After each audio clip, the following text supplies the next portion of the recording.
In the bustling city of Lagos, a young girl named Amaka fell deeply in love with Femi Gold, the heir to the powerful Gold family empire. Their love was pure, but fate had other plans. One evening, Femi took off his golden bracelet, a family heirloom with the Gold family crest, and placed it on Amaka's wrist. "This is my promise," he said. "No matter what happens, I will always love you." But promises made in youth are often tested by reality. A few months later, Amaka found out she was pregnant. When she told Femi, fear filled his eyes. "We have to tell your parents," Amaka insisted. "No," Femi panicked. "They'll never accept this." His fears became reality. Femi's parents were furious. They sent him abroad for university, cutting off all contact with Amaka. She tried to reach him, but her letters were ignored. Heartbroken and abandoned, she struggled through her pregnancy. 9 months later, Amaka gave birth to a baby boy in a small hospital. As she held him, she wept. She carefully placed Femi's golden bracelet on the baby's wrist and whispered, "You are loved, my son." But as she looked around the hospital room, reality hit her. She had no money, no home, and no way to take care of him. With a shattered heart, she left the baby on the hospital bed with a note.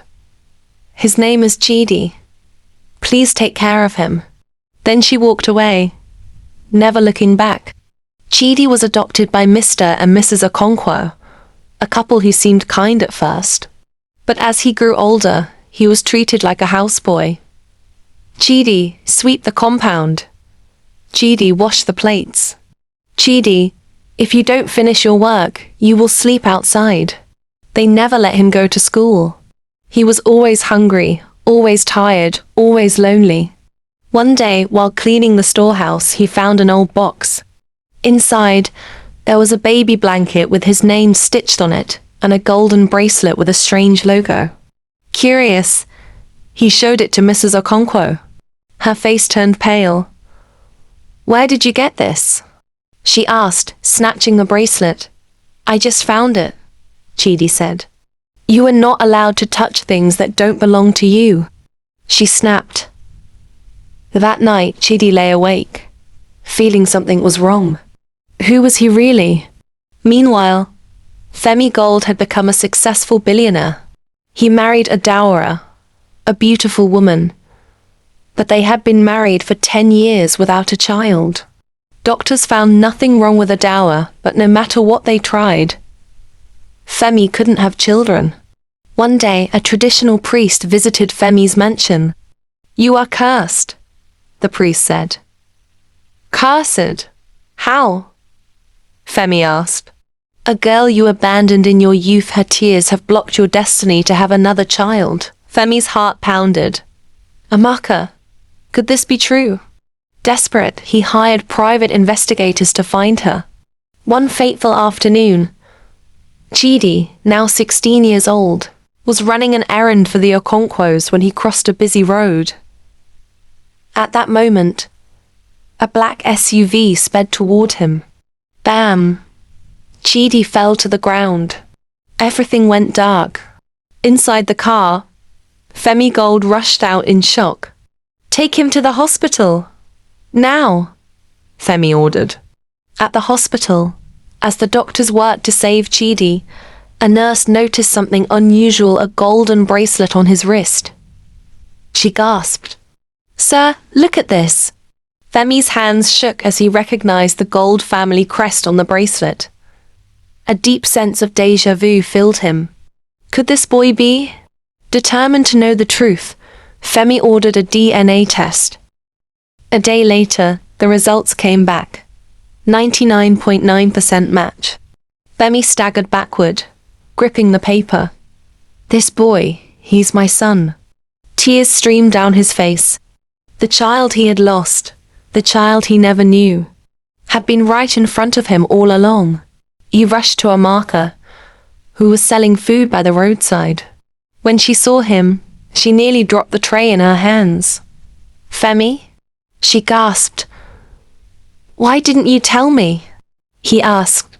You left me, Amaka cried. Your family sent you away. I had nothing. I had to abandon him. It was the hardest thing I've ever done. Femi hugged her tightly, his heart breaking. I'm so sorry. To prove that Chidi belonged to the Gold family, Femi and his team went to the Okonkwo house. When Mr. and Mrs. Okonkwo saw Femi step out of his luxury car, their faces turned pale. Sir, what brings you here? Mr. Okonkwo stammered. Femi crossed his arms. I came for my son. Mrs. Okonkwo's eyes widened. Sir, what do you mean? Femi held up the DNA test results. You adopted Chidi from a hospital 16 years ago, Femi said. But he is my son, the lost son of Femi Gold. Mr. Okonkwo fell to his knees, shaking. We didn't know. Mrs. Okonkwo burst into tears. We are sorry. We treated him badly. If only we knew he was a billionaire's son. Femi's eyes burned with anger. So, if he wasn't my son, he deserved to suffer. They begged for forgiveness, that Femi had already called the police. You didn't just mistreat my son, he said coldly. You enslaved a child. You will face the law. Femi took Chidi home and gave him the life he deserved. He also made sure Amaka never suffered again. The moment Chidi was welcomed into the Gold family, Adara discovered she was pregnant. The curse had been lifted. Femi, now filled with joy and regret, vowed to spend the rest of his life making it up to his son. Chidi, now Ethan Gold, had everything he ever dreamed of. But he never forgot his past. He used his wealth to help street children, making sure no one else suffered as he did. And so, the lost billionaire's son found his way home. Not just to riches, but to love and purpose.